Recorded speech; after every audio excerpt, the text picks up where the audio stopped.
పెళ్లి కాకముందు చాలామంది ఆడపిల్లలు లైఫ్‌లో ఏదో సాధించాలి. వాళ్ళకంటూ ఒక గోల్ పెట్టుకొని మేము పేరెంట్స్‌కి మంచి పేరు తీసుకురావాలి. అదవ్వాలి, ఇదవ్వాలి అని చెప్పి చాలా కలలు కంటారు లైఫ్‌లో.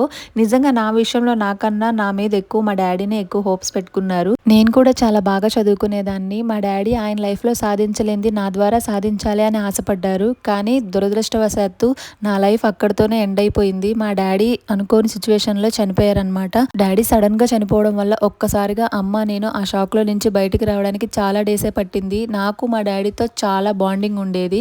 కానీ ఇలా ఒక సిట్యుయేషన్ నేను ఫేస్ చేస్తానని నేను అస్సలు అనుకోలేదు. తర్వాత చదువుకోవాలని నాకు ఎంత ఆశ ఉన్నా అప్పట్లో అమ్మని చూసుకోవడం కోసం నేను జాబ్ చేయక తప్పలేదు. నేను జాబ్ చేసినప్పుడు నా ఫస్ట్ సాలరీ వచ్చేసి 8,000 రూపీస్. ఆ 8,000 రూపీస్ కోసం నేను 8 అవర్స్ కష్టపడేదాన్ని. నిజంగా మా డ్యాడీ నా లైఫ్‌లో నుంచి దూరం అయిపోయాకే తెలిసింది ఎవరేంటి అనేది.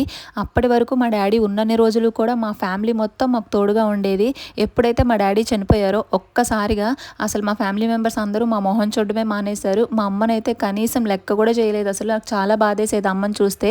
నిజంగా అలాంటి సిట్యుయేషన్ ఫేస్ చేసిన వాళ్ళకే తెలుస్తుంది ఆ బాధ ఎలా ఉంటుందో. నేను చెప్పింది నిజమో కాదో తప్పకుండా కామెంట్ చేయండి. వీడియో నచ్చితే లైక్ చేసి సబ్స్క్రైబ్ చేసుకోవచ్చు కదా.